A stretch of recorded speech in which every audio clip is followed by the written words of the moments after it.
Papa Dudut. Ang pagkakaroon ng anak ay isang pribilehiyong maituturing, lalo na kung gustong maging ina ng isang babae. Yun ang eksaktong naramdaman ko nang pinanganak ko ang panganay namin ni Joji taong 2023. Kahit na nung una ay napaisip ako kung paano ba maging mabuti at epektibong nanay. Lalo na at wala naman akong kinalakhang mother figure. Sa kabila ng lahat ay kinaya ko pa rin at patuloy na kinakaya ang pagiging ina hanggang sa ngayon. Pero hindi tungkol sa pagiging nanay ko ang pangunahing dahilan kung bakit ako napasulat sa inyong programang Barangay Love Stories. Meron pang mas importante na nais ko sanang ihingi ng payo sa ating mga kabarangay. Bago po ako magpatuloy ay itago niyo na lamang ako sa pangalang Amila. 32 years old, taga Taguig City at isang sales representative na nagtatrabaho sa isang sikat na brand ng sasakyan. Dati kong katrabaho si Georgie at nagkaroon kami ng isang anak. Nagsama kami sa isang bubong pero nitong taong 2024 ay may nangyari sa aming relasyon.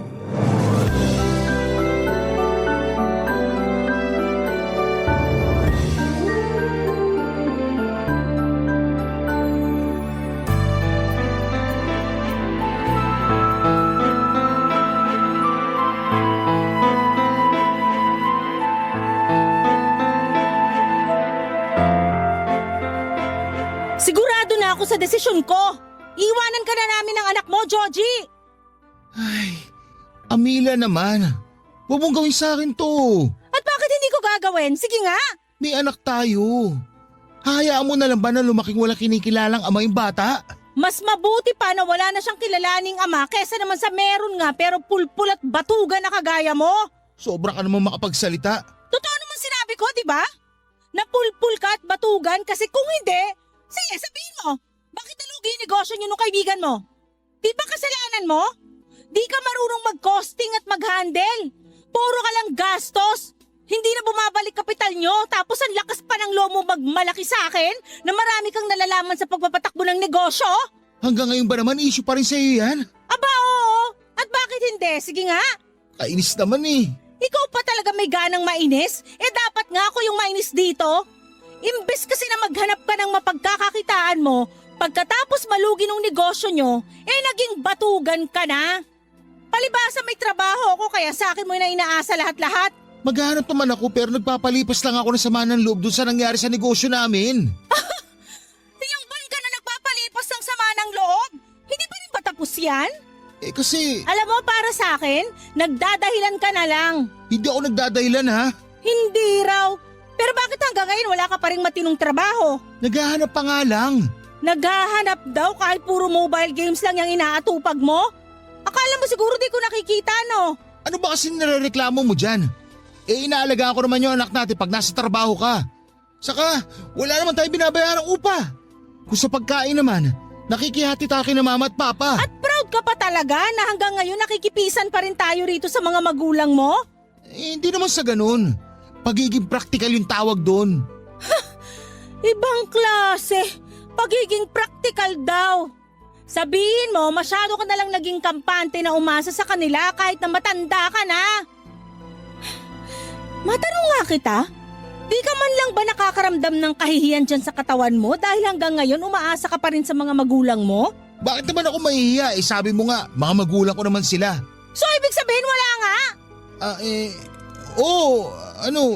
Meron pala. Nahihiya rin ako sa kanila. Kung nahihiya ka, sana nagsisikap ka. Kaya lang sa nakikita ko walang hiya ka talaga, Georgie. Grabe naman. Totoo naman eh. Oo, grabe ako. Wala ka bang pangarap sa amin ng anak mo? Minsan ba di pumasok dyan sa utak mo na ibukod kami para makapagsimula tayo ng buhay natin bilang pamilya? Nangarap naman ako pero... Puro ka pero. Wala ka talagang pangarap hanggang salita ka lang. Kaya diyan ka na. Bahala ka na sa buhay mo. Please, Amila. Huwag mo kong iwanan. Parang awa mo na. Wala na akong awa. Ubos na. Mahal na mahal ko kayo ng anak natin. Kayo ang buhay ko. Wow ha? Ngayon may pasabi-sabi ka pa ng ganyan? Akala mo ba mauto mo pa ako? Kung noon, oo. Kasi naniwala at nagtiwala ako na magbabago ka. Na marirealize mo mga pagkukulang mo sa amin ng anak mo bilang padre de pamilya. Pero ngayon, nek-nek mo! Hindi mo na mabibilog ulo ko, Joji! Anong gusto mong gawin ko? Sabihin mo, gagawin ko. Wala! Di ba gusto mo ako maghanap ng trabaho? Sige, maghanap ako ngayon din. Wag na! Baka manghingi ka pa sa akin ng pamasahe at pangkain mo pag nagutom ka sa labas. Mapagastos pa ako sa'yo. Oy Amila, sumusobra ka na talaga ha? Ikaw nga sobra-sobra na yung katamaran at kapulpulan mo. Nagreklamo ba ako? Ngayon lang, dahil punong-puno na ako. Isipin mo na lang kung anong magiging future namin ng anak mo sa'yo. Wala! Kaya mabuti pa ako na lang mag-isa magpalaki sa kanya. Magkanya-kanya na tayo. Bahala ka na sa buhay mo. Papadudot naging magkatrabaho kami ni Joji at doon kami nagkakilala taong 2021. Naging magkaibigan kami lalo at iisa lang ang grupo namin. Kami lang yung single ng mga panahong yon kaya sinimulan kaming tuksuhin ng mga kasamahan namin sa isa't isa. Nung una ay sinakyan ko lamang ang pang-aasar nila dahil baka tumigil din sila kinatagalan. Lalo na at nagpahayag na rin ako na wala pa akong interes na pumasok sa relasyon matapos ang breakup namin ng ex-boyfriend ko noong pandemic. Matagal din kasi kaming naging mag-on at umabot din ng 7 taon kaya sinabi ko sa sarili ko na gusto ko munang enjoyin ang pagiging single ko. Kaya lang ay hindi pa rin tumigil ang mga kasamahan namin sa trabaho sa panunukso sa amin ni Joji. Hanggang sa napansin ko na lamang na kinagiliwan na niya yon. At kapag naiinis ako sa mga pang-aasar nila, papadudot ay sinasabihan nila akong KJ o Killjoy. Sa huli inamin sa akin ni Joji na nahulog na siya sa akin. Sa totoo lang ay hindi ko naman naramdaman na masamang tao siya. Mabait siya at may itsura naman. At kahit na noong sinabi kong hindi pa ako ready makipagrelasyon, ay nirespeto niya yon. Kinatagalan, tinanong niya kung pwede akong ligawan. Sa isip ko ay ligaw pa lang naman. Hindi pa sigurado kung sasagutin ko na siya. In short ay pumayag ako, kaya lang dala ng kalasingan at bugso ng damdamin noong isang beses na nagkayaan kaming uminom ng mga katrabaho namin ay doon na may nangyari sa amin ni Joji. Bali nag-check-in kami noon sa isang motel sa Pasig para magpalipas ng gabi. Alam ko naman na kasalanan ko rin dahil naging mapusok ako ng gabing yon. At laking takot at pagsisisi ko nang mabuntis ako ni Joji. Pinanagutan naman niya ako at binahay. Tumira kami sa kanila kasama ang parents niya at 2 nakatatandang kapatid na lalaki. Pero sa loob lang ng ilang buwan hanggang sa makapanganak ako ay hindi na talaga kami naging okay ng dati kong kinakasama. Lalo na at 2 buwan bago ako manganak ay nag-resign siya sa trabaho namin para makipag-business partner sa kaibigan niya. Pero makalipas lamang ng 2 buwan ay nalugi ang negosyo nila. Hindi na bumalik ang drive ni Joji sa pagtatrabaho hanggang sa makapanganak ako. At nung matapos ang maternity leave ko ay ako na ang naghanap buhay sa amin. Makalipas ang 6 na buwan simula na maghiwalay kami ni Joji ay hindi sinasadyang nag-cruise naman ang landas namin ng panganay niyang kapatid na si Bernie Papadudut.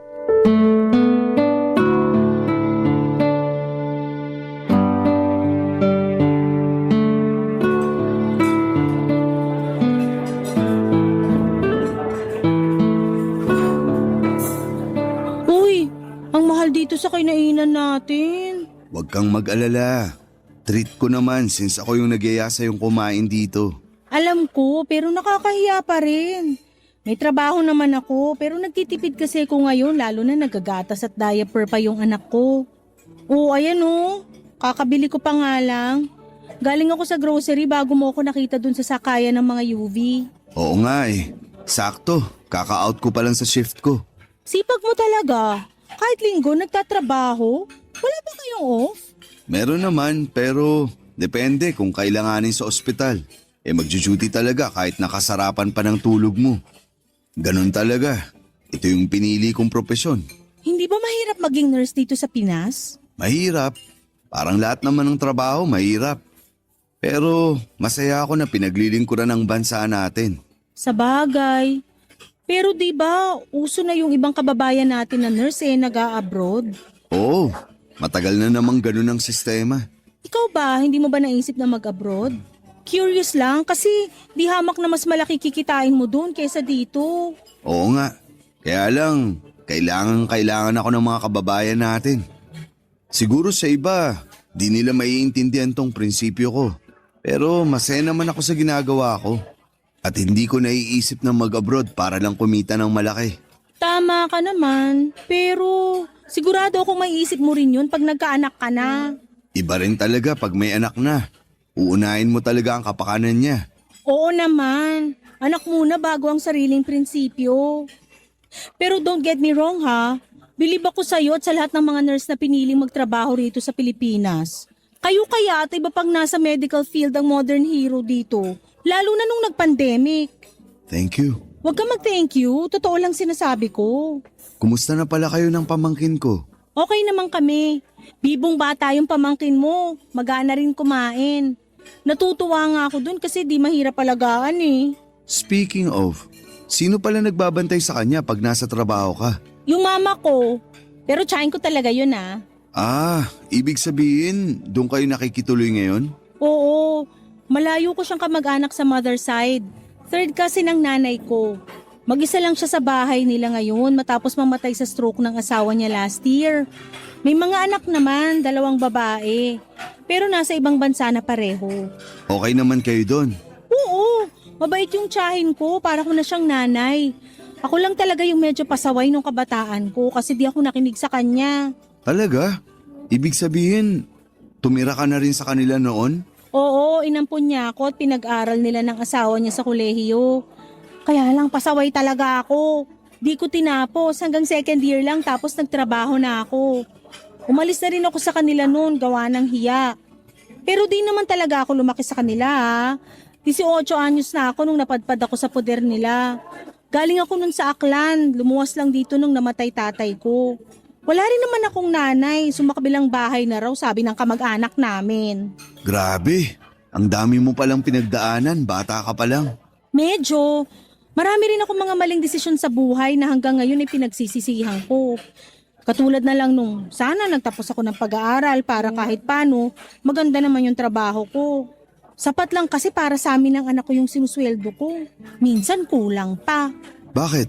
Hindi ba nagpapadala ng pera sa inyo si Georgie? Naku, hindi.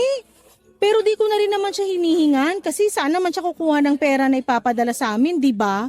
Kung sa mga magulang niyo pa siya manghihingi, ako na ang nahihiya. Kaya nga nag-decide na ako makipaghiwalay sa kapatid mo.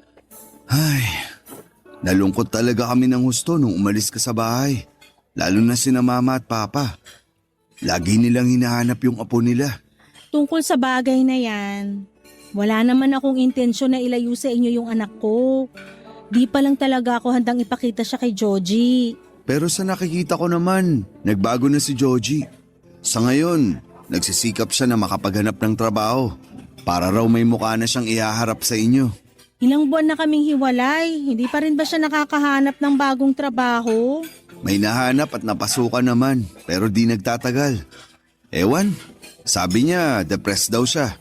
Hindi makapag-focus, gawa ng lagi kayong iniisip. Amila, wala na ba talagang chance na magkabalikan kayo ng kapatid ko? Gusto mo bang malaman ng totoo? Oo, Hindi ko alam.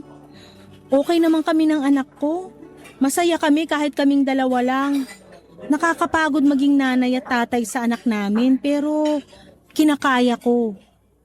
ay, hindi rin naman kita masisisi kung masyado ka nang napuno at napagod kay Georgie. Kasalanan din naman kasi talaga niya. Papadudod simula nang maghiwalay kami ni Georgie ay in-unfriend ko na rin sa social media ang lahat ng miyembro ng pamilya niya. Desidido na kasi akong kalimutan sila at magsimula ng bagong buhay kasama ang anak ko.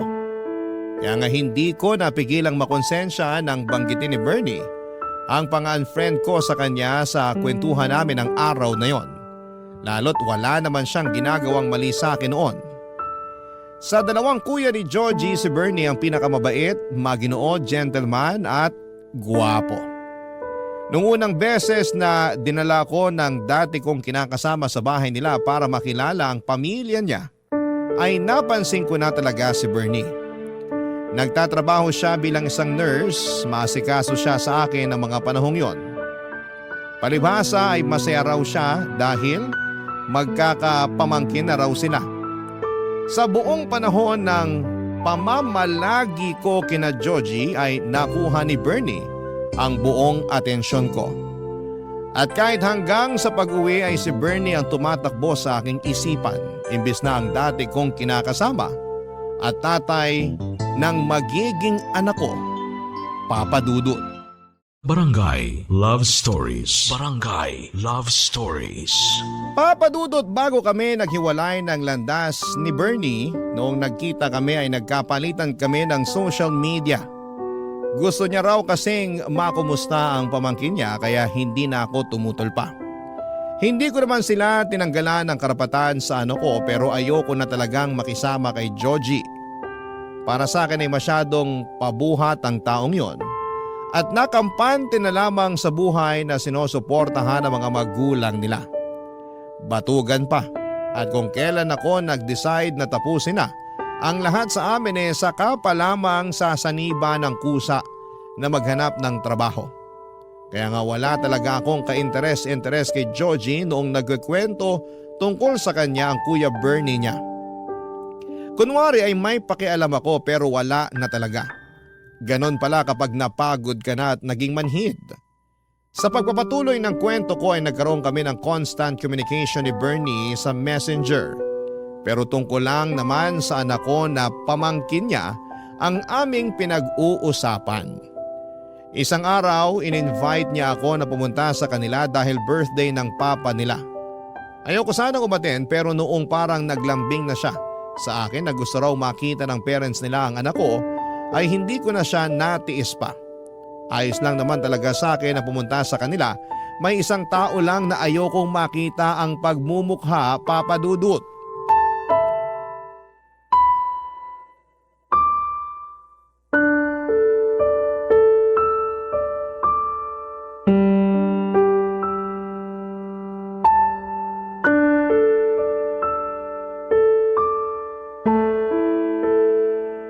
Amira, anong ginagawa mo rito?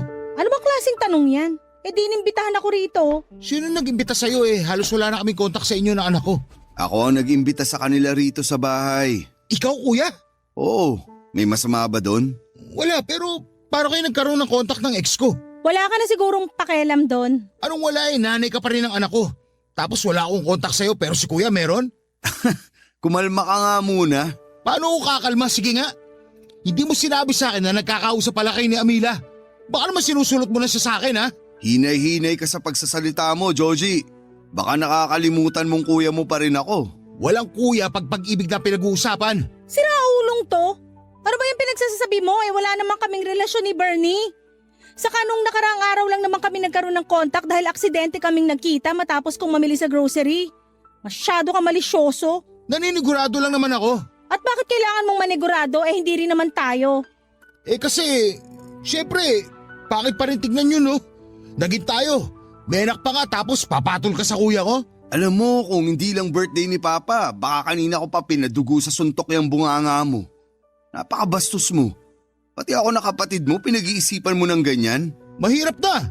Hirap sa'yo, masyado kang sigurista na wala sa lugar. Di na ako magtataka bakit iniwan ka ni Amila Ano sinabi mo? Ulitin mo para masapa kita. Mahiya ka nga. Gagawa ka pa talaga ng eksena sa birthday ni Papa. Ikaw nga walang iya Inibita mo si Amila. Hindi mo man lang sinabi sa akin. Alam ba nila mama at papa na pupunta sa larito ng anak namin? Oo, alam nila. Kaya expected nila pagdating ng mag-ina mo. Ewan ko ba naman kung nasa ang lupalop ng daigdig yung utak mo nung sinabi ko yun sa dinner natin last time. Di ka nakikinig. Tapos ako pa sisisihin mo na wala kang alam sa pagpunta nila rito sa bahay? Ha? Hindi ko nga talaga alam. Kahit kailan talaga, Joji. Mag-sorry ka sa kuya mo. Nakakahiya ka. Ayoko nga. Hindi ka lang sigurista na wala sa lugar. Ma-pride ka rin. Bahala ka kung anong gusto mo sabihin. Maiwan ko na kayo. Maglalaro na lang kami ng anak ko. Tingnan mo yung taong yun. Hindi pa rin pala nagbabago. Pasensya ka na kung ganun pa rin ugali ni Joji. Ako nga dapat humingi ng pasensya sa'yo eh. Napagkamalan pa niya tayong may relasyon kahit wala naman. Naiintindihan ko naman yung galit niya pero kapatid niya ako. Hindi ko magagawa yung iniisip niya. Hindi ko siya maintindihan kasi hiwalay na rin naman kami. Wala na siyang dapat pakialam kung gustuhin kong pumasok sa panibagong relasyon. Bakit? May bago ka na bang nagugustuhan? Ha? Wala pa pero in the future ba? Okay. Pero tingin ko, kaya nagkakaganon si Joji dahil mahal ka pa rin niya. Talaga? Oo, sabi mo nga, ma-pride siya. Kaya di niya talaga kayang aminin yung nararamdaman niya. Pero halatang halata siya masyado. Anong masasabi mo? Ewan ko, di ko alam kung matutuwa ako o maiinis. Mabuti pa, kalimutan mo na lang yung tinanong ko. Ayoko namang masira yung mood mo. Pumunta kayo rito para sa birthday ni Papa at hindi sa kung anong family drama. Tama ka. Ayoko magpaka-stress kaya sana lubayan ako ng kapatid mo. Para kasi siyang stress na nagkatawang tao. Sa tono mo, parang wala ka na talagang natitirang pagmamahal sa kapatid ko ah. Para sa akin, tatay pa rin naman siya ng anak namin. Pero hindi ko na alam kung may lugar pa siya sa puso ko, kung sakaling plano niyang makipagbalikan. Hindi naman sa pinangungunahan kita pero baka nasasabi mo lang yan sa ngayon. Hindi ako sigurado. Depende kung mag-iba ang ihip ng hangin. Sabi mo nga, di ka na magtataka bakit kami naghiwalay ni Joji. Oo, kitang-kita ko na napaka-immature ng kapatid kong yan. Nakakahiya. Ewan ko ba dyan? Walang minana sa inyo ng isa niyo pang kapatid. Ang layo sa ugali niyo. Papadudot na sira na ang buong panahon na nandun ako sa bahay nila Bernie nang dahil kay Joji. Walang minuto na hindi niya ako pineste ng mga tanong kung bakit nag-uusap kami ng kuya niya.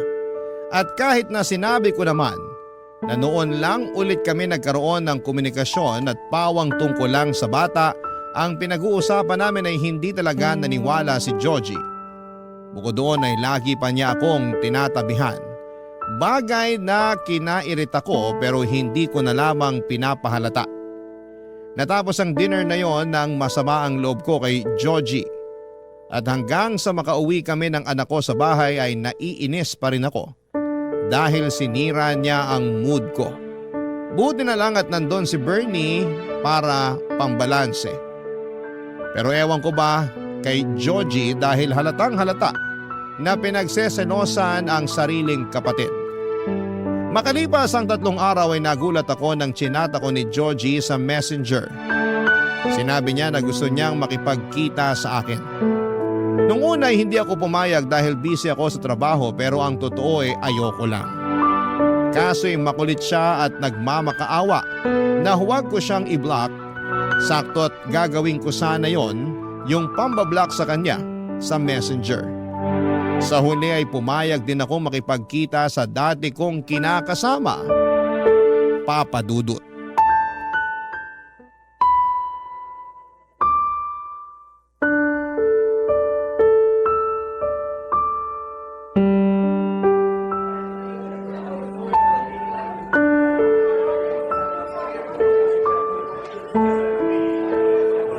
Natatandaan ko, paborito mo rito sa cafe na to kaya dito kita dinala.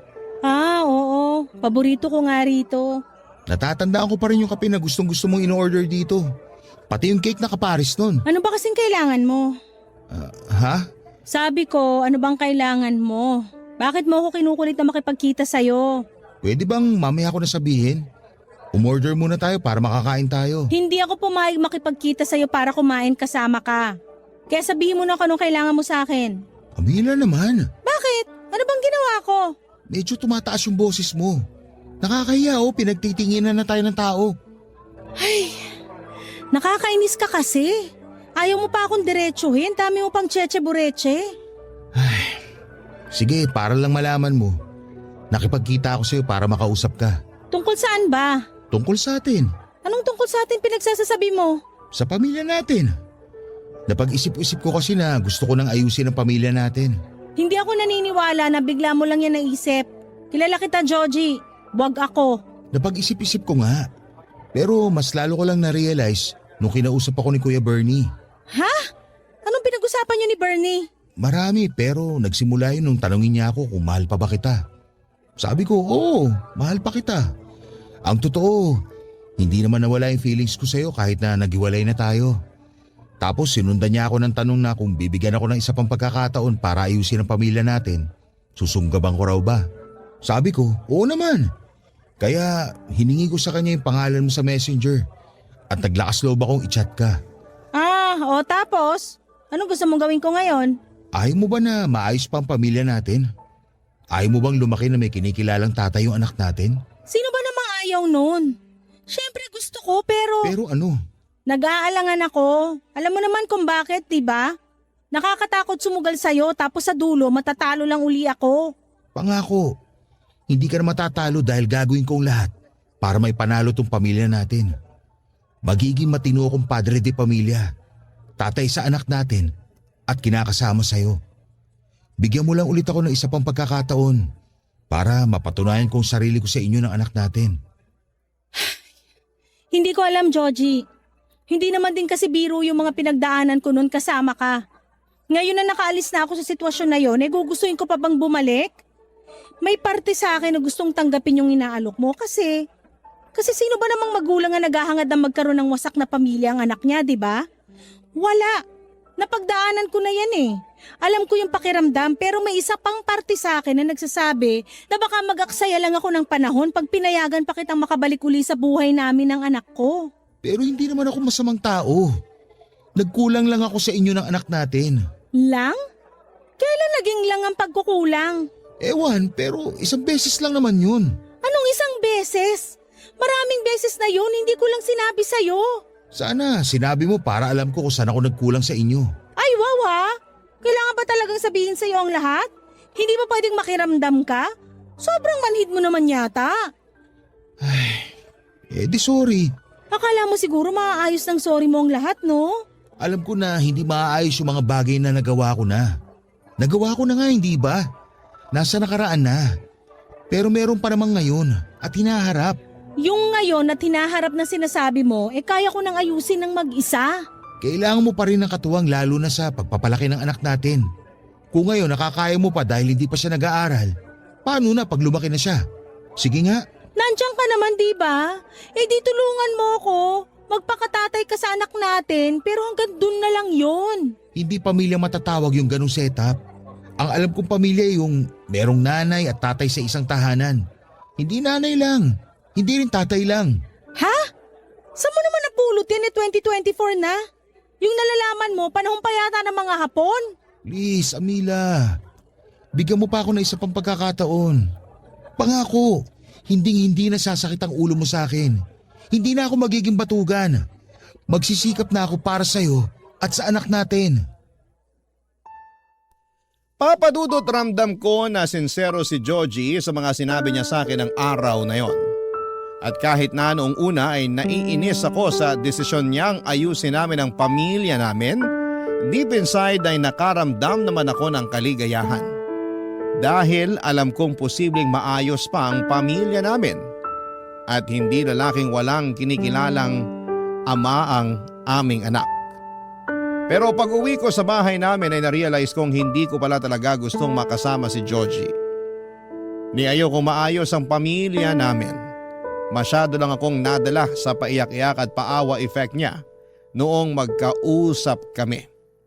Hindi pa naman ako pumapayag na ayusin namin ang aming relasyon dahil wala na talaga akong nararamdaman sa kanya.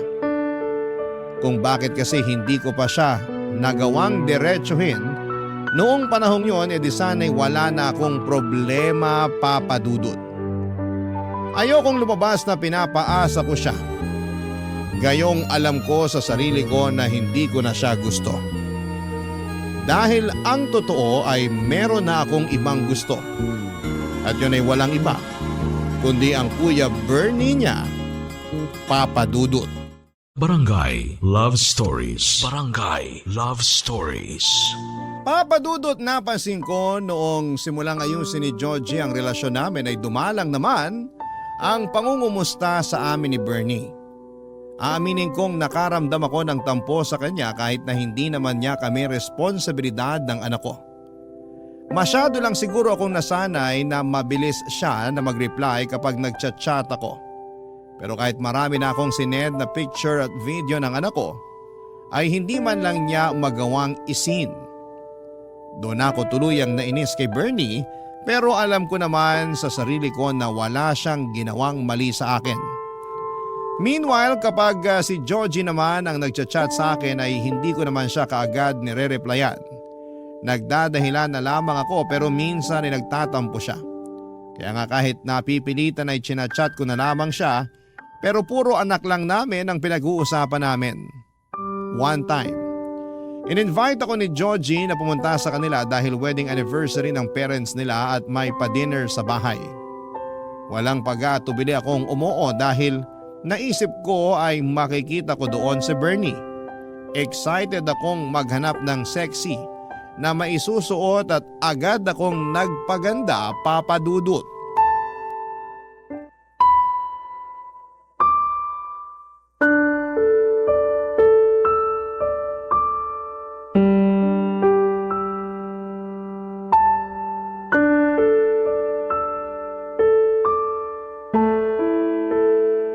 Ano ba, Georgie? Hanggang CR ba naman? Plano mo akong sundan? Naisip ko lang naman na baka gusto mo. Gusto kong gumamit ng CR. Ano bang kababuyan yung nasa isip mo? Grabe ka naman. Kababuyan agad. Oo. Bakit? Hindi ba?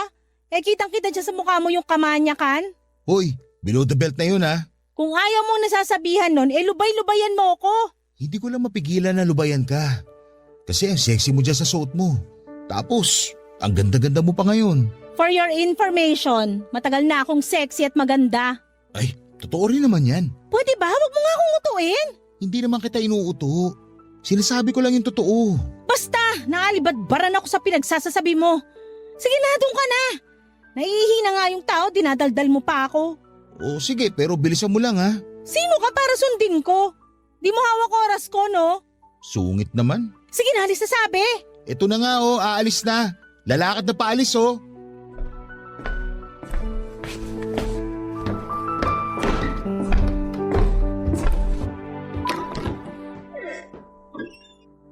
Tagal namang umalis ang kapatid kong yun. Kanina pa ako sa CR eh. Sino pa kasi may sabing dyan ka sa CR magtago? Sino pa ba? E di ikaw. Sorry na, pero ewan ko ba dyan kay Georgie masyadong tagal umalis. Ano ba kasing pag-uusapan natin? Saka bakit dito sa… Sandali, isara na natin tong pinto. Para meron tayong konting privacy. Amila, ano bang ginagawa mo? Hinahan mo lang yung boses mo kung ayaw mo may makarinig sa atin dito. Sige, pero sabihin mo na sa akin dahilan bakit gusto mo akong kausapin. Hindi ka na kasi nagre-reply sa mga chat ko. Anong nangyari? Wala naman. Busy lang ako sa trabaho. Di ako naniniwala sa'yo. Dati naman nakaka-reply ka kahit gaano ka pa ka-busy eh. Ano naman ba sa'yo kung di ako nakakapag-reply? Nakuha mo pang magtanong, malaking bagay kaya sa akin yung nakakausap ka. Bakit naman? Hindi pa ba halata? Siyempre gusto kita. Nababaliw ka na ba? Baliw na kung baliw pero yun naman ang totoo. Saka matagal na itong nararamdaman ko sa'yo. Pinigilan ko lang dahil may relasyon kami ng kapatid mo. Pero ngayon hiwalay na kami. Baka naman… Hindi pwede. At bakit hindi? Dahil pilit inaayos ni Georgie ang pamilya niyo. Tapos gusto mo sirain ko lang yun? Hindi mo naman sisirain ng matagal ng sira. Saka wala naman akong feelings kay Georgie. Hindi ko na siya mahal. Ewan, di ko naman yata talaga siya minahal. Napakasama mo, Amila. Masama na kung masama pero ikaw ba? Wala ka bang nararamdaman sa akin? Wala. Hindi ako naniniwala sa'yo. Problema mo na yun. Akin na kamay mo. Anong gagawin mo? Akin na. Hawakan mo ako, Bernie. Please, hawakan mo ako. Amila, ano ba? Ngayon, sabihin mo na wala kang nararamdaman sa akin. Kung alam mo lang na sinuot ko tong sexy na damit na to para sa'yo. Nag-ayos ako. Nagpaganda para lang sa'yo. Hahayaan mo na lang ba na masolo ako ng kapatid mo? Hindi na kita maintindihan. Eh di wag mo akong intindihin. Pero ikaw, naiintindihan ko ang nararamdaman mo. Nag-aalinlangan ka. Kitang-kita naman sa mga mata mo na gusto mo ko kaya wag ka nang mahiya. Iyong-iyo ako, Bernie. Hawakan mo pa ako. Akin na yung kamay mo. Ay, nasisiraan ka na. Sirang-sira na ako sa'yo. Sige pa. Hawakan mo ako. Ganyan nga. Sayong-sayo ang katawan ko, Bernie. Napaka-sexy mo nga. Halika mo naman ako. Ha? Sabi ko, halikan mo ko. Lubos-lubusin na natin, paligayahin mo ko. Papadudot amot langit ang kaba namin ni Bernie nang magmilagro kami sa loob ng CR ng gabing yon. Saglit lamang yon pero merong nangyari sa amin. Bago kami lumabas ay sinigurado muna niyang walang makakakita sa amin. Tapos ay nagkasundo kami. Nakalimutan ang nangyari dahil mali yun. Dapat kami raw ni Georgie ang magkasama at magkatuluyan. Sa isip ko ay tutol ako pero ano na lamang ang sasabihin sa akin ng mga magulang nila sakaling malaman nila ang katotohanan. Natapos ang dinner na yon na punong-puno kami ng pagkailang ni Bernie sa isa't isa. Nalungkot ako ng husto dahil hindi man lang niya ako magawang tignan ng diretsyo at kausapin. Maaga rin siyang nagkulong sa kwarto niya after dinner pero feeling ko ay iniiwasan niya lamang ako. Nasasaktan ang puso ko dahil pakiramdam ko ay para bang kung anong nakakadiring bagay o may malubhang sakit ang turing niya sa akin. Hindi ako sanay dahil ang kilala kong Bernie ay mabait at maalaga sa amin ang anak ko. Lumipas ang 3 araw, wala pa ring reply si Bernie sa mga messages ko. Halatang iniiwasan niya ako kaya labis akong nasasaktan, papadudot.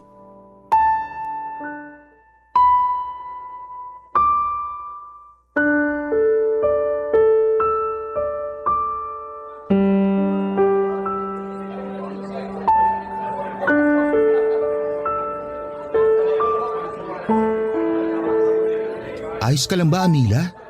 Ha? Oo. Bakit mo naman natanong? Napansin ko lang na kanina ka pa nakatulala dyan. Actually, may kinukwento ako pero tinigil ko na. Kasi mukhang hindi ka naman nakikinig. Sorry, medyo pagod lang. Sa trabaho ba yan o sa anak natin? Pareho. Kulang ako sa tulog lalo na nagkasakit din yung anak natin. Ilang gabi akong puyat. Ha? Bakit ngayon mo lang sinabi? Sana natulungan kita sa pag-aalaga sa kanya. Ayos na. Magaling na yung anak natin kaya huwag ka nang mag-alala. Pero sa'yo naman ako mag-aalala. Bakit? Mukha ka kasi magkakasakit eh. Kulang nga lang ako sa tulog. Bigla tuloy ako na konsensya dahil niyaya pa kita lumabas. Buti alam mo. Ay, sorry na. In my defense, may importante rin kasi akong gustong sabihin sa'yo. Gaano ba yan ka-importante at di mo na lang chinat? Importante nga. Kung sa chat ko sasabihin hindi ko na magagawa to. Asa na ba yun? Ano yan? Teka, ito. Nahanap ko na. Amila, alam kong marami akong pagkukulang sa'yo at sa anak natin. Pero nangako ko sa sarili ko na babawi ako. Magiging mabuting padre de pamilya ako sa inyo at gagawin ko lahat para ibigay sa inyo ng anak natin ang masaganang buhay. Sandali nga lang. Nagpo-propose ka ba? Oo, tignan mo yung laman ng box. Napakagandang singsing, hindi ba? Para sa'yo yan. Ha? Sa akin? Oo. Sinabi kasi ng Kuya Bernie ko na kung mahal kita, yayain raw kita magpakasal. Sa totoo lang, matagal ko na yung gustong gawin. Hindi pa lang ako nagkakalakas ng loob na mag-propose sa'yo. Kumbaga, naghihintay pa ako ng tamang panahon. Pero naisip ko na hindi naman darating yung tamang panahon pag hinintay mo yon. Naguguluhan ako, Joji. Saan? Sa mga sinasabi mo, sa lahat-lahat. Diyan sa pagpapropose mo. Anong magulo, desidido na nga ako. Aayusin ko na nga yung relasyon at pamilya natin, hindi ba? Sa palagay mo, maaayos yun sa pagyaya mo sa aking magpakasal? Bakit naman hindi? Nagtatanong ka pa? Hindi nga ako pumayag na magkaayos tayo. Ikaw lang yung pilit ng pilit na magkabalikan tayo alang-alang sa anak natin. Pero kung ako yung tatanungin mo, ayoko na talaga. May iba ka na bang mahal? Oo, meron na. At hindi ikaw yon. Sino? Si Kuya Bernie ba? Siyempre hindi. Sa bagay, hindi ka papatulan nun kasi may girlfriend na yon. Anong sinabi mo? Sabi ko may girlfriend na si Kuya. Nagulat nga kami dahil wala naman sa bokabularyo nun yung pagsusyota. Tapos nung nakaraan lang may bigla siya pinakilala sa amin. May girlfriend na siya? Oo, matagal na raw pala niyang gusto yung babae. Dito lang siya nagkaroon ng lakas ng loob na ligawan. Natawa nga ako kasi may pagkatorpe rin pala yung kuya ko. Oh, ano nangyari sa'yo? Bakit parang naluluha ka dyan? Wala. Napuwing lang yung mata ko. Sigurado ka? Oo nga. Sabihin mo kay Bernie, congratulations ka mo. Makakarating. Paano naman yung tungkol sa atin? Anong tungkol sa atin? Ito yung singsing. Anong gusto mong gawin ko dyan? Uulitin ko ha. Nagpo-propose ako sa'yo ngayon, Amila. Gusto ko na maging asawa ka. Tinatanggap mo ba? Hindi! Ano nangyayari sa'yo? Ayos ka lang ba?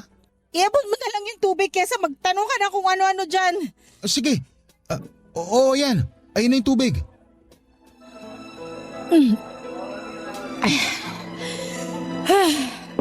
Kamusta na pakiramdam mo? Medyo nahihilo lang. Saka nasusuka. Baka may nakain ka panis o ano?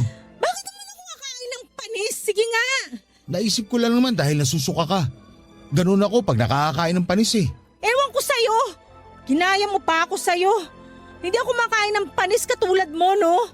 Grabe ka naman. Aksidente lang naman yun. Hindi ko kasi napasingaw yung pinabaon na kanin ni Mama. Mainit pa. Dapat pinalipas ko muna ng ilang minuto bago tinakpan. Ayun, napaanis tuloy. Hindi ko naman tinatanong. Hindi rin ako interesado sa kwentong panis mo. Mabuti pa uwi na lang ako. Ang sama-sama na ng pakiramdam ko, binubwisit mo pa ako. Papa Dudut, hinatid ako ni Georgie sa bahay namin noong gabing yon na masamang-masama ang pakiramdam. Ewan ko pero kakaiba talaga ang nararamdaman ko ng mga panahong yon. Parang hindi simpleng puyat dahil kung ganun lang yon, bakit ako masusuka? Parang may kumakayod na kung ano sa sikmura ko dahilan para maduwan ako. Nagpahinga ako buong gabi at nag-leave sa trabaho kinabukasan. Pagkagising ko noong umaga ay nakita ko ang padalang bulaklak at mga prutas ni Georgie. Natouch naman ako sa ginawa niyang yun at aaminin kong napagaan ng mga magagandang bulaklak ang masama kong pakiramdam.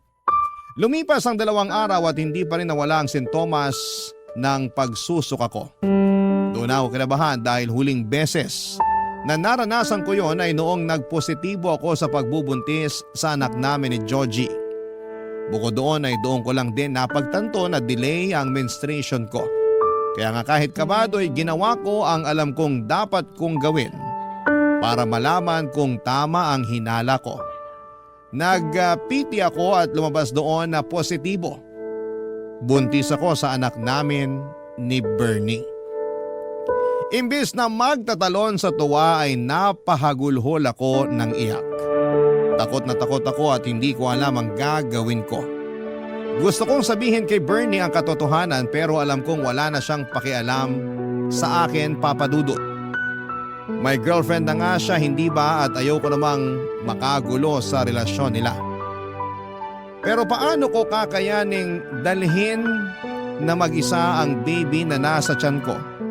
Hindi ko kaya. Hindi ko alam kung kakayanin ko pa. Alanganin din naman akong sabihin kay Georgie dahil sigurado magagalit siya ng husto sa akin. Sa ngayon ay siya lang ang inaasahan kong dadamay sa akin. Sana po ay mapayuhan ako ng ating mga kabarangay. Hanggang sa mga pagkakataong ito ay nalilito pa rin po ako. Alam kong hindi ko habang buhay maitatago ang pagbubuntis ko, Papa Dudut. Gusto kong gawin ng tama pero natatakot ako sa pwedeng kahinatnan. kung bakit kasi sa dinami-rami pa ng taway si Bernie pa na kuya ng dati kong kinakasamang si Georgie. Napakagulo at komplikado ng pinasok kong sitwasyon. Hanggang dito na lamang po ang sulat ko, Papa Dudut, and God bless and more power sa Barangay Love Stories. Maraming salamat na rin po sakaling mapili po ninyong itampok ang kwento ng buhay ko. Ang inyong forever kapuso at ka-barangay, Amila. Dear Papa Dudut, may kasabihan na kung ano ang puno ay siya rin ang bunga. Tumutukoy yon sa ugali na namana ng isang anak sa kanyang magulang. Pero sa ibabahagi ko ngayong araw sa Barangay Love Stories ay gusto kong ikwento ang magkaibang ugali ng nanay at tiyuhin ko bilang magkapatid na nanggaling sa isang magulang o iisang puno. Ngunit magkaibang bunga. Itago niyo na lamang po ako sa pangalang Sedi. 31 years old at isang OFW dito sa London, sa United Kingdom. Nagtatrabaho ako bilang isang ER nurse at nasa 6 na taon na ako rito since 2018. Sa Quezon City ako pinanganak at nagkaisip, Papa Dudut. Masasabi ko na mahirap malayo sa pamilya at mas naging challenging ang lahat noong nagkaroon ng pandemya. Pero sa tulong at awa ng Diyos ay kinakaya ko naman, Papa Dudut. Buti na lang at merong programa ninyo na napapakinggan ko online, kaya naman nalilibang ako at kahit papaano ay nababawasan ang aking kalungkutan. Tapos isang araw ay nag-decide ako magpadala ng email sa inyo na naglalaman ng aking kwento. Pero hindi lang ito tungkol sa akin at sa pamilya namin dahil malaking bahagi nito ay tungkol din sa tiyuhin ko na nagngangalang Randy. At magsisimula ang lahat taong 1993 kung kailan pinanganak ako ng nanay Mirna ko, Papa Dudut.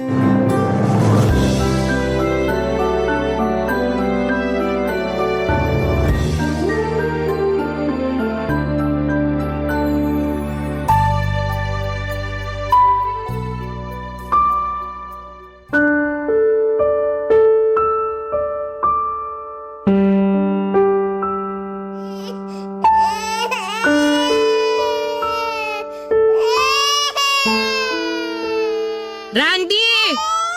Randy, halika nga rito! Ano ba yun, ate? Ha? Hala, umiiyak ang pamangkin ko. Kaya nga buhatin mo muna, patahanin mo. Nakakairita eh. Ay, sige, gusto ko yan. Katutulog ko lang, bigla na naman yan umiyak, kakainis. Tahan na, baby. Nandito na ang yung magandang tito. Psst, tahan na. Hoy, ano ba sinasabi mo dyan? Sinasabi ko lang naman yung totoo.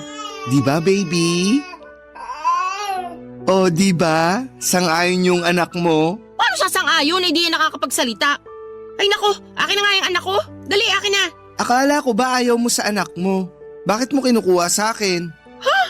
Saan naman ang galing yan? Sa akin lang. Nahahalata ko kasi na lagi kang naiinis kay baby. Sabi mo pa nga nung isang araw, sana di mo na lang siya pinanganak. Sinong di maiinis sa batang yan? Kung makaatungal ng iyak, wagas. Natural, bata nga eh. Sanggol, baby. Para ka namang di dumaan sa pagiging iyakin. Pwede ba, wag mo akong pilosopohin? Hindi kita pinipilosopo, ate. Sinasabi ko lang yung totoo. Saka bakit ba kasi ang init ng dugo mo sa pamangkin ko? Tinatanong mo pa talaga? Tukmul tatay niyan eh. Baka paglaki niyan magmana sa damuho na yun. Walang kasalanan yung anak mo kaya wag mo sa kanya isisi yung ugali ng tatay niya. Saka sa inyong tatlo, siya yung biktima. At paano naman nangyari yon? Siyempre, nabuo siya dahil di kayo nag-ingat. Tapos sa kanya kayo magagalit. Sige, hindi na ako sa kanya magagalit kundi sa'yo na. Oh, bakit naman napunta sa akin galit mo dyan? Inaano ka ng beauty ko? Naalibadbaran talaga ako sa'yo at dyan sa kabaklaan mo. Lahat na lang talaga ng makita mo, damay sa inis mo. Nakakainis naman talaga eh. Sigurado ako na kung nabubuhay si nanay at tatay, di nila papayagan yung pagiging binabae mo. Kaso nga, wala na sila. Saka mabait kaya mga magulang natin. Kaya nga siguro sila kinuha agad sa atin. Basta, Kung ayos lang sa kanila yung pagiging bakla mo, sa akin, hindi pa rin. Akala mo naman may magagawa ka para pigilan ang kabaklaan ko. Kaya nga akin yung anak ko. Mahawa pa siya sa pananalita at kilos mo. O ayan. Pag umiyak yan, wag mo akong tatawagin sa labas ha. Bakit naman hindi? Makikipaglaro ako sa mga kaibigan kong babae. Magsaing ka muna at magpakulo ng tubig bago ka makipaglaro. Ate naman. Mamaya na lang. Sasampalin na talaga kita. Oo na. Magsasaing na nga at magpapakulo ng tubig. Mahal na Reyna. Sumasagot ka pa talagang bakla ka, ha?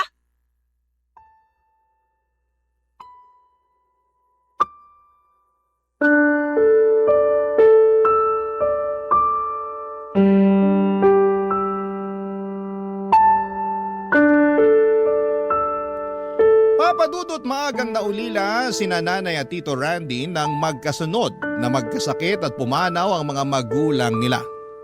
Simula noon ay si Nanay na ang kumayod para sa kanilang magkapatid.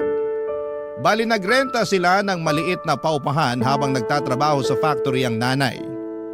Nung pinanganak ako ni Nanay ay 20 years old lamang siya. Wala akong tatay dahil aksidente lang daw ang pagkakabuntis sa akin. Pero hindi naman ako lumaking walang father figure dahil nandyan naman ang Tito Randy ko, Papadudot. Magkasunuran lang sila ni Nanay pero magkaiba ang ugali nila. Ang tiyuhin kong yon ang nag-alaga sa akin at tumayong tatay ko kaya naman mahal na mahal ko siya. Kaya lang nang tumungtong ako sa edad na 5 base na rin sa kwento niya sa akin. Nung malaki na ako ay nagkaroon ng boyfriend si Nanay. Yun yung tatay ng kapatid kong babae, Papadudot. Sa pagkakalarawan ni Tito rito ay masungit daw ito at hindi ako tanggap. Dahil madalas din ako nitong paluin kapag bumibisita sa bahay namin. Kaya umiiyak ako ng malakas at si Tito Randy lang ang nakapagpapatahan sa akin. Mahal na mahal ako ng tiyuhin ko at ayaw niyang sinasaktan ako ng kahit na sino, Papadudot.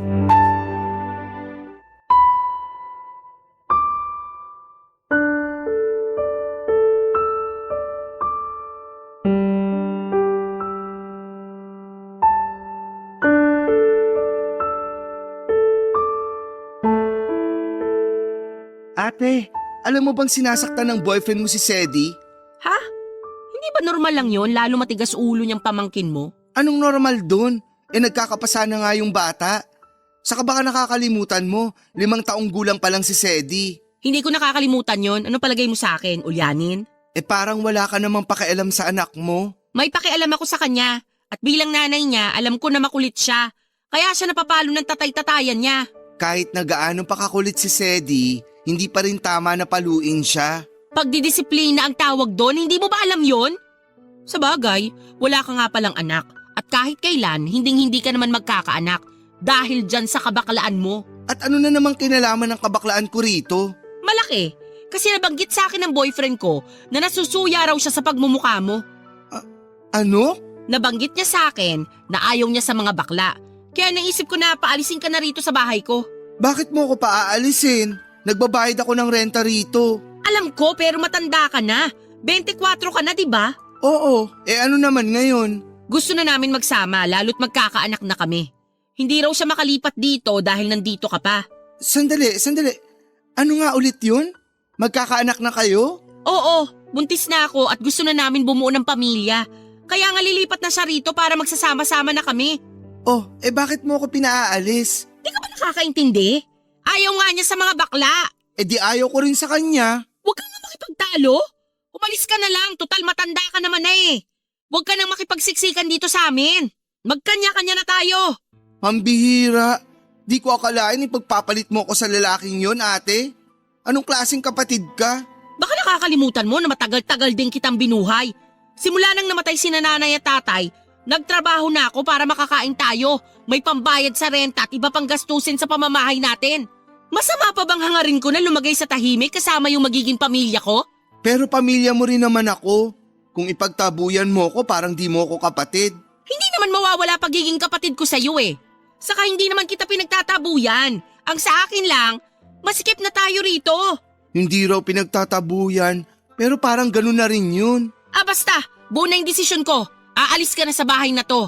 Ate naman eh. Huwag mo ako maati-ati dyan.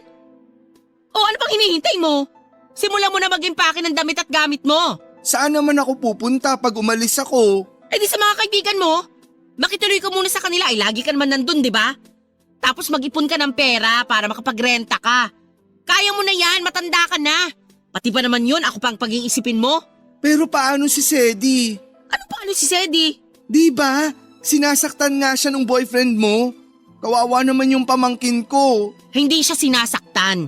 Dinidisiplina lang siya. Saka huwag mo nang alalahanin si Sedi. Dahil ako pa rin naman ang nanay nun.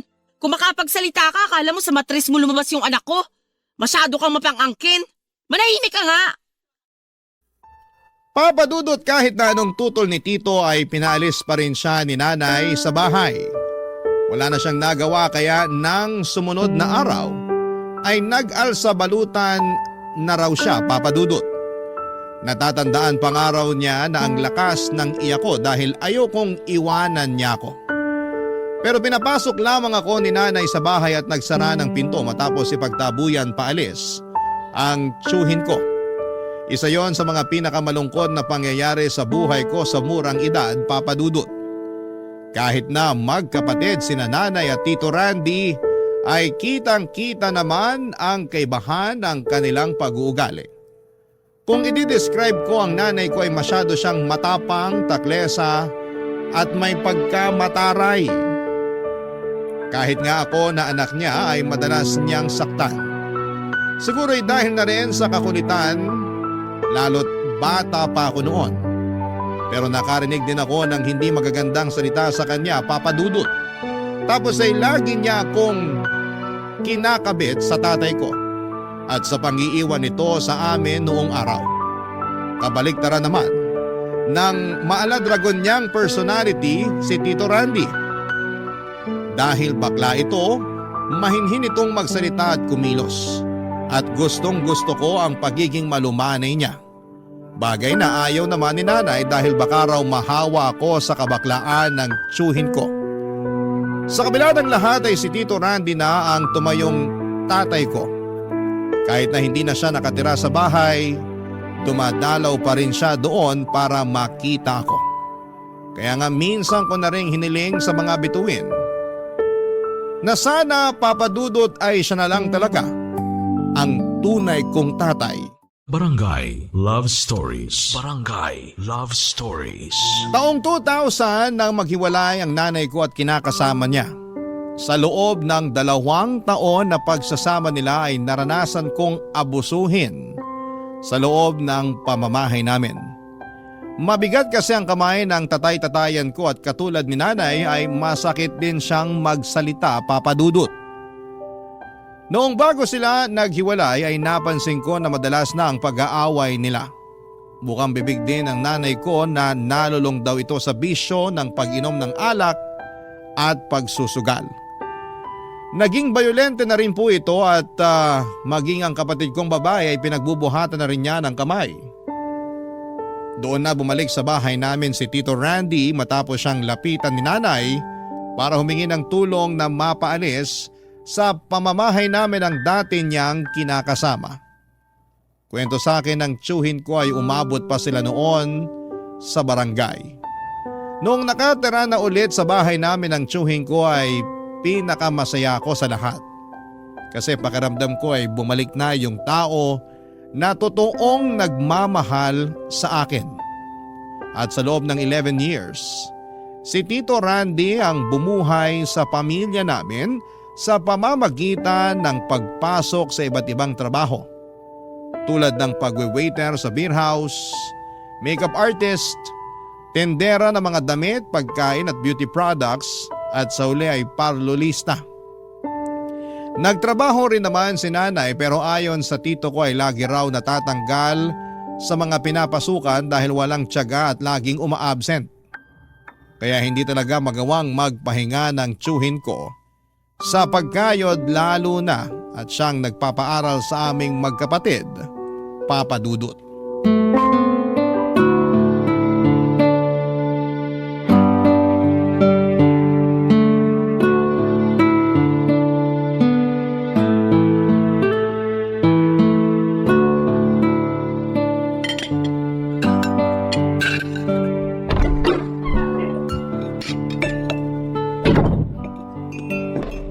Hi, Tito!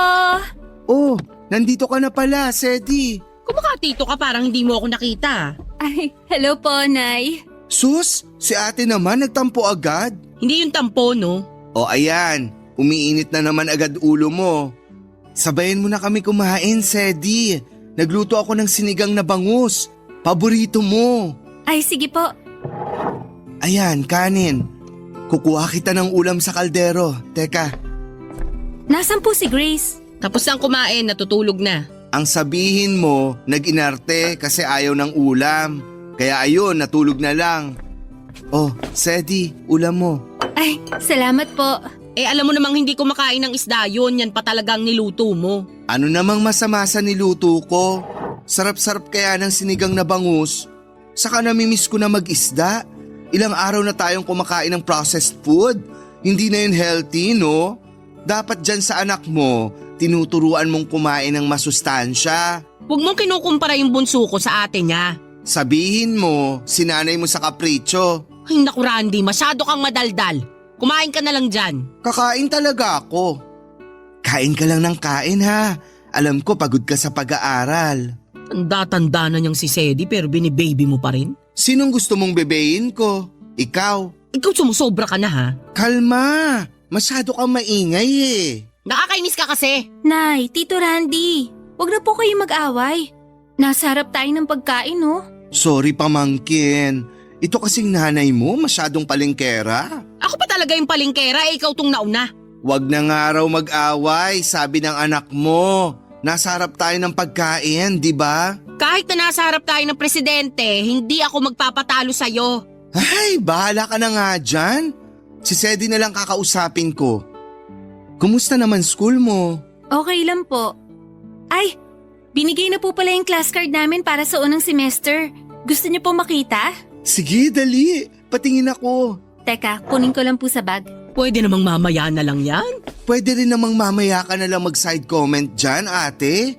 Kita mong excited lang yung anak mo. Masyado ka. Ay, talaga naman. Ito po, oh. Tingnan niyo, Tito. Ay, panalo! Ang tataas na mga grado, walang palakol. Galing-galing naman ang pamangkin ko. Salamat po, Tito. Tsamba lang yan. Anong tsamba ka dyan? Tingnan mo nga oh, lahat nasa uno. Alam mo ba ibig sabihin yan sa grading system ng college? Mataas yan. Dapat lang. Sayang naman yung pagpapaaral mo dyan kay Sedi kung magiging palakol yung mga grado niyan. Hindi sayang yon, no? Matalino kaya anak mo. Malamang, mana yan sa akin. Ayaw ko na lang mag-talk. Napaka-kontrabida mo talaga sa buhay kung bakla ka. Mabuti pa alis na ako. Tapos na rin naman akong kumain eh. Bahala na kayo magtsuhin dyan. Kita mo tong nanay mo. Dinamay na naman kabaklaan ko. Pagpasensyahan niyo na lang po si Nanay. Ano pa nga ba? Pero masaya pa rin ako. Kasi ang ganda ng mga grado mo, oh? Salamat po. Pinagsisikapan ko talaga mag-aral ng mabuti. Para naman hindi sayang yung mga ginagastos niyo sa akin. Hindi naman ako nanginginayang doon. Pero mabuti pa rin na mag-aral ka ng mabuti. Tandaan mo na yan lang edukasyon may ipapamana namin sa'yo. May sasalba ka niyan pagdating ng panahon. Kaya tuloy-tuloy mo na pagbutihin pag-aaral mo. Nagkakaintindihan ba tayo? Opo, Tito. O siya, kumain ka na. Damihan mo kain. Marami akong sinaing.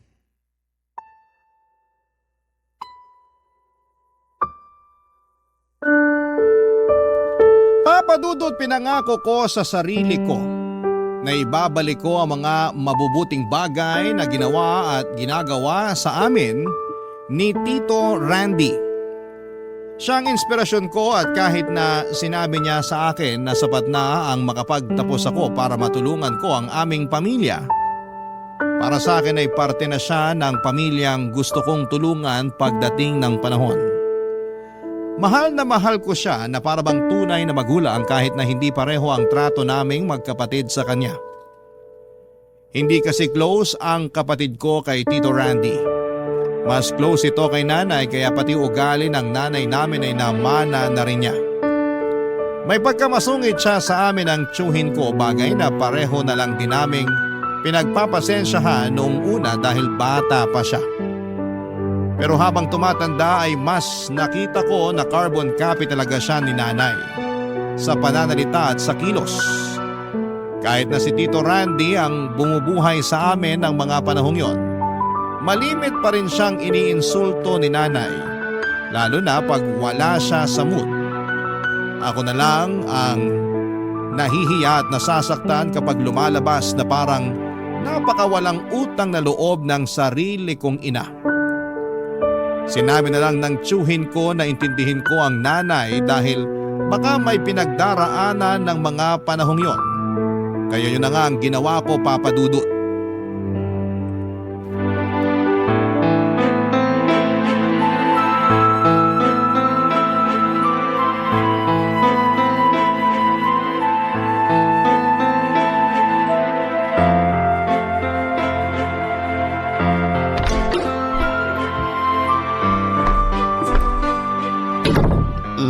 Ay, Ate Mirna, lasing ka ba? Hindi nakainom lang. Nakainom lang daw, pero sa itsura mo mukhang nakarami ka. Ay, kalabaw! Nay! Ano po nangyari sa inyo? Nanay mo, hinahalikan yung sahig. Halika, tulungan mo ko para may upo natin siya sa bangko. Sige po.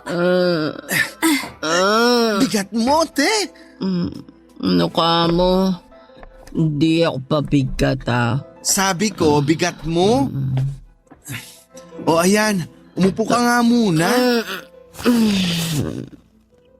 Yabang mo naman.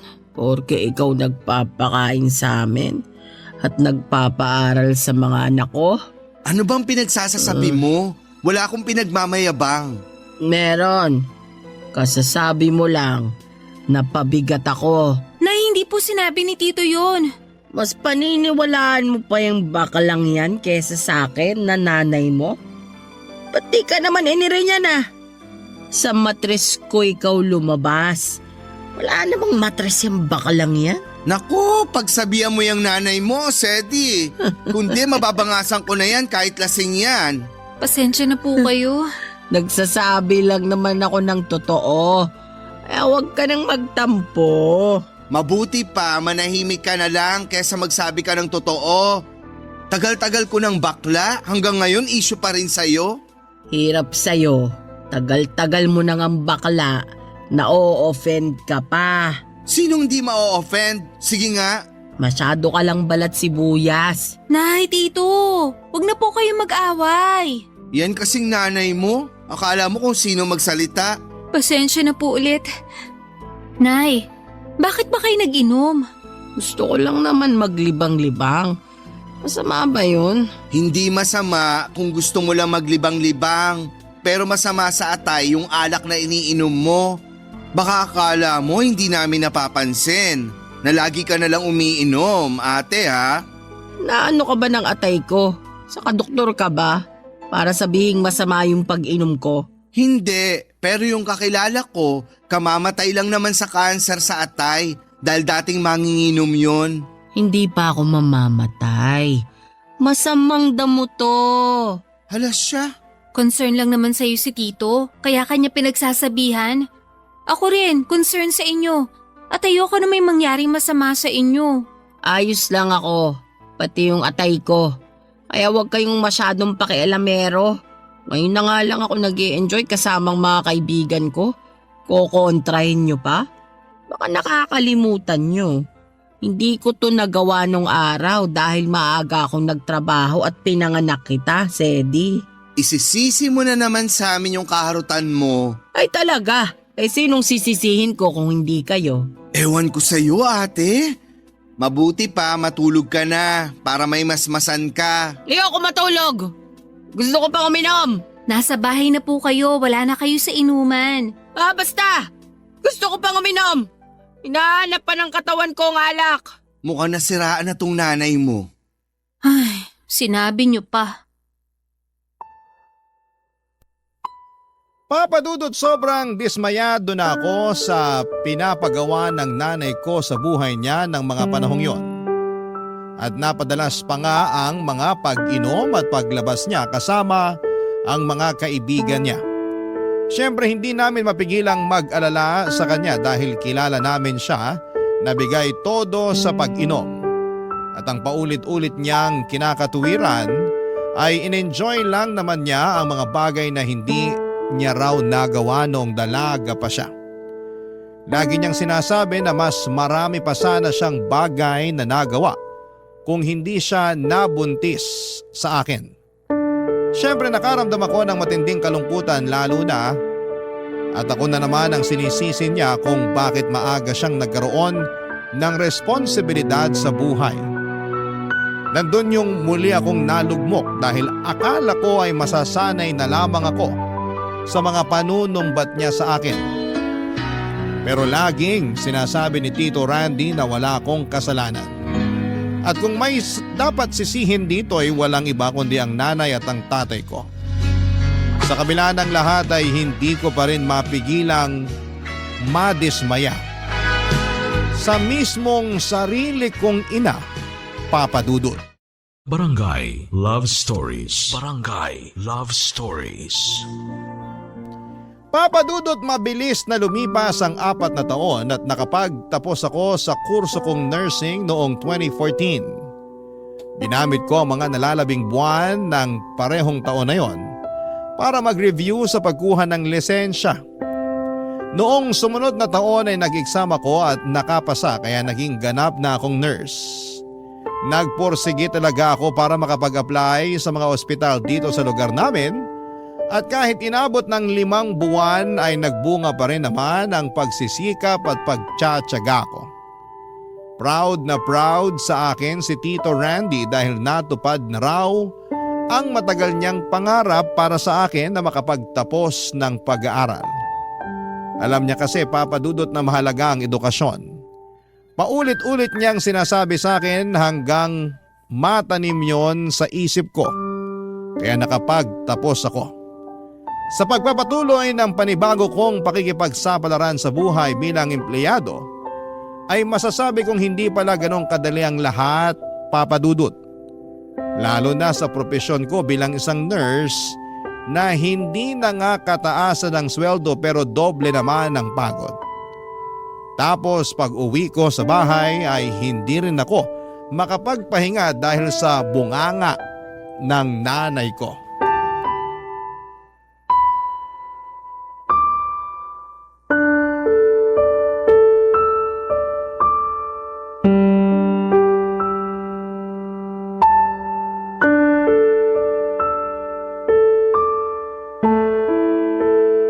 Ito lang? Ito lang mabibigay mo sa akin? Opo, Nay. Sorry po Yan lang po kasi ang sinweldo ko. Eh, anong mabibili nitong kakarampot na sweldo mo, Aber? Alam mo naman na nagtataasan ng mga bilihin ngayon tapos ito lang ang ibibigay mo sa akin? Alam ko naman po yun. Pero yan lang po kasi talaga yung kabuuan ng sweldo ko eh. Maniwala ako sa'yo. Baka nagsisinungaling ka lang dyan, ha? Baka meron pa dyan. Pinagtataguan mo lang ako. Bakit ko naman po gagawin yun? Eh baka nagmana ka dun sa ugali ng tsuhin mong bakla. Oh, bakit nasali na naman ang kabaklaan ko dyan, ate? Tito, nandyan po pala kayo. Oo, kagagaling ko lang sa banyo. Tapos narinig ko na agad yung bunganga ng nanay mo. Naghugas ka ba ng kamay mo? Aba, oo naman.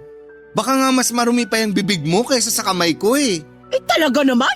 Ano na naman ba kasing problema mo? Bakit pinagagalitan mo na naman si Sedi? Eh sinong di magagalit? Tignan mo nga kung magkano lang tong sweldo na binigay niyang magaling mong pamangkin sa akin. Oh, bakit di ka na lang magpasalamat na may binigay siya sa'yo? Pasasalamatan mo ba yung kakarampot na yan? Yan na po talaga yung kabuuan ng sweldo ko. Di ako naniniwala sa'yo. At bakit hindi ka maniniwala? Siyempre, baka may tinatago pa yung pamangkin mo. Kung meron man, karapatan na niya yun. Dahil pinaghirapan niyang kitain yung sweldo niya. Hirap kaya ng trabaho ni Sedi. Tapos napaka-reklamador mo pa. Ako pa talaga ang reklamador? Alam nga namang ako, ate. May karapatan naman ako magreklamo. Kasi ako yung nahihirapang mag-budget. Marami pa tayong pinagkakagastusan. Baka lang akala nyo, wala. Alam naman po naming marami. Pero sana maintindihan nyo na hindi naman ganun kalaki yung sweldo ko bilang nurse. Kung bakit kasi yan pa yung kursong kinuha mo noon sa kolehiyo? Eh mababa naman pala magiging sweldo mo. Kahit kailan mahina ka talaga. Ay, Ate Mirna. Parang di ko na nagugustuhan yung tabas ng dila mo sa anak mo, ha? At bakit? Nakuha mo pa talaga magtanong. Naririnig mo ba yung sarili mo? Oo, palagay mo sa akin, bingi? Hindi, pero sariling anak mo, pinagsasalitaan mo ng ganyan? Kung ikaw kaya pumalit sa posisyon ni Sedi, ikaw mag-nurse doon para malaman mo na hindi madali ginagawa niya. Tapos ikaw pa may ganang magsalita ng ganyan sa anak mo? Wala namang mali sa sinabi ko. Kung nasaktan si Sedi, problema niya na yon. Saka ayaw mo nun, alam niyang pamangkin mo na hindi maganda yung trabaho niya. Nasa kanya na lang yun kung maghahanap siya ng ibang trabaho. Yung mas malaki ang sweldo. Mag-abroad ka kaya, Sedi? Po? Doon ka mag-nurse. Huwag dito sa atin. Sigurado tiba-tiba suswelduhin mo doon. Baka nakakalimutan mo nagsisimula pala magtrabaho si Sedi. Hayaan mo muna siya. Huwag kang masyadong madera dyan. Hindi naman tayo nagugutuman eh. May trabaho ako, kaya makakapag-ambag din ako. Pinagmamalaki mo yung trabaho mo, kulang pa yan sa pamamakla mo. Nay, tumigil na nga po kayo. Sumusobra na po kayo eh. At bakit? Totoo naman ang sinabi ko ah. Totoo man o hindi, matuto naman po kayo mahiya kay Tito Randy. Kung makapagsalita kayo sa kanya, parang hindi niya tayo binuhay at sinuportahan ng mahabang panahon na. Ipapaalala ko lang sa inyo na siya ang nagpaaral sa amin ng kapatid ko. Lagi tayong iniisip at inuuna ni Tito. Tapos wala na kayong ibang sinabi sa kanya kundi pang iinsulto at masasakit na salita. Matuto naman po kayong mahiya, Nay. Hindi maganda yung ugali niyo.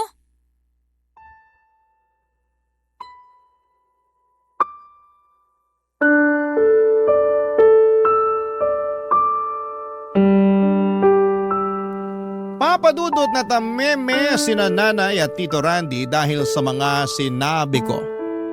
In my defense ay hindi ko na napigilan ang sarili ko dahil matagal ko rin namang kinimkim na huwag masagot ng ganon ng nanay ko. Pero sumobra na siya ng mga panahong yon, Papadudot. Naawa na ako sa tiyuhin ko dahil lagi na lang niyang iniinsulto. At napapagod na rin ako sa tuwing nagtatalo sila na akala mo mga bata pa. Sa kabila ng lahat ay alam ko naman na walang perpektong pamilya. Lahat ay may kapintasan. Lahat may kakulangan. Maswerte na lamang ako dahil may isa akong Tito Randy na handang magtangkol sa akin sa nanay ko. Sa kanya ko naramdaman ang pag-aalaga ng isang magulang na hindi nabigay ng sapat sa akin ng nanay ko dahil na rin sa ugali niya. Kaya nga nakaya kong magpatuloy sa buhay dahil nasa tabi ko ang tiyuhin ko. Malaki po ang utang na loob ko kay Tito Randy dahil pinalakas niya ang loob ko sa mga panahon na nalulugmok ako. Pero habang nagtatagal ako sa trabaho, unti-unti kong na-realize na siguro'y tama nga si nanay. Mas may future ako kung sa ibang bansa ako magtatrabaho. Pero hindi pa ako desidido na mga panahong yon dahil nga natatakot pa rin ako sa mga posibleng mangyari, Papadudot. Marami akong what if sa buhay. What if mabigo ako sa pag-iibang bansa ko? What if may mangyari sa akin doon habang malayo sa pamilya ko, vice versa? Lahat ng yon ay kinuwento ko kay Tito at pinayuhan niya ako na nagpalakas ng loob ko. Sa huli, tinulungan niya rin akong mag-asikaso ng requirements para makalipad ako papunta ng London. Kaya lang noong sumunod na taong 2017 ay na-stroke ang pinakamamahal kong tiyuhin, Papadudot.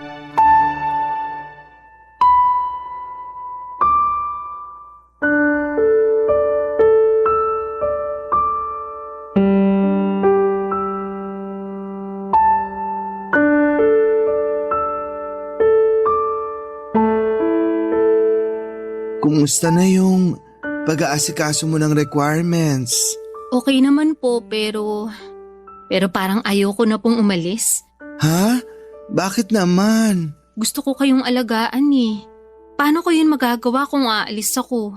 Pero sayang naman yung oportunidad. Ayos lang naman ako. Kalahati lang naman ng katawan ko yung paralisado. Tingnan mo, nakakapagsalita pa ako. Nagagalaw ko pa yung kaliwa kong kamay. Oo nga po, pero ayoko pa rin. Gusto ko kayong alagaan katulad ng pag-aalaga niyo sa akin ng bata ako. Sa totoo lang, ayaw din naman talaga kitang umalis. Baka pag wala ka na rito, mas mahirapan ako. Alam mo namang hindi ko mahinga ng tulong ang nanay at kapatid mo, di ba? Kaya nga po mas lalo ko kayong ayaw iwanan. Ngayon pa na may sakit kayo. Pero baka magalit sa'yo yung nanay mo. Gustong gusto pa naman noon na mag-abroad ka. Kakausapin ko na lang po si nanay. Tsaka kung tutuusin, may maayos naman akong trabaho dito sa atin eh. Pagtsatsagaan ko na lang po muna yon, tapos maghahanap na lang ako ng sideline. Kakayanin mo ba? Umaabot nga ng 12 oras yung duty mo sa ospital. Minsan, lagpas pa, kaya wala ka ng maayos na tulog.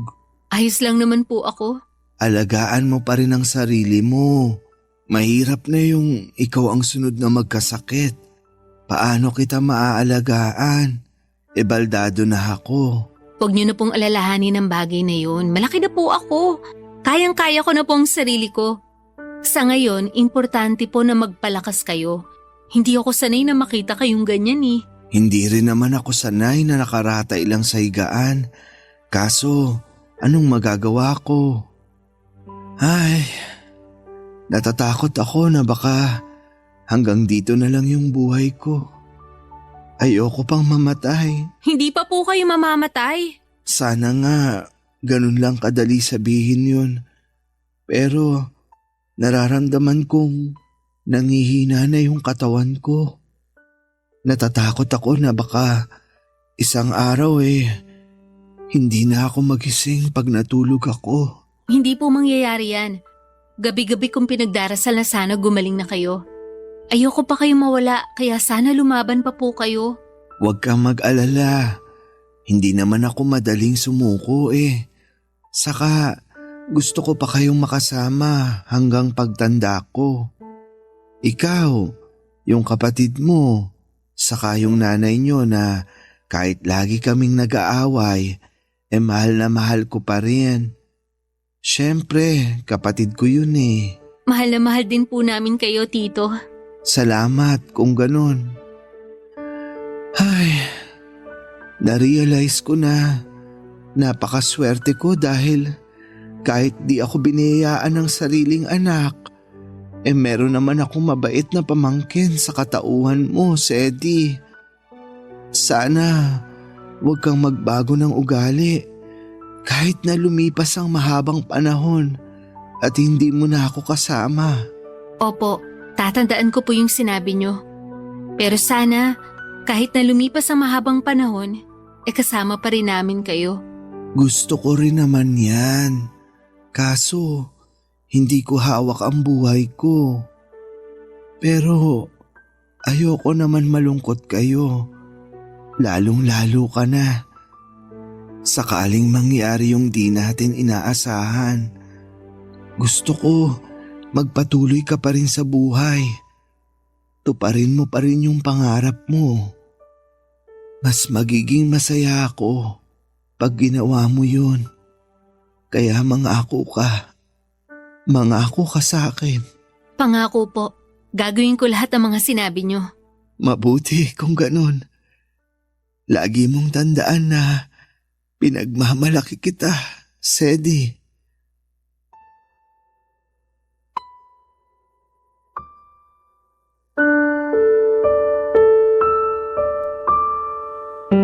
Papadudot noong taong ding yon ay nagsuffer sa pangalawang stroke niya si Tito Randy. Doon na nga siya tuluyang naging lantang gulay at isang gabi makalipas ang 2 linggo. Mula nang ma-stroke siya ulit ay hindi na nagising pa mula sa pagkakatulog ang pinakamamahal kong tiyuhin, ang sakit. Sobrang sakit na iwanan niya dahil pakiramdam ko ay napakabilis ng mga pangyayari. Yun bang tipong hindi ko pa na ibabalik sa kanyang lahat ng mga magagandang bagay na ginawa niya sa akin at sa pamilya namin. Tapos ay binawi agad siya sa amin. Ang unfair lang, papadudot. Sa kabila ng lahat ay lagi ko na lang iniisip ang mga masasaya at mabubuting bagay at sitwasyon. Nakasama ko ang tito ko noong nabubuhay pa lamang siya. Pag ginagawa ko yon ay nagkakaroon ako ng lakas para makapagpatuloy.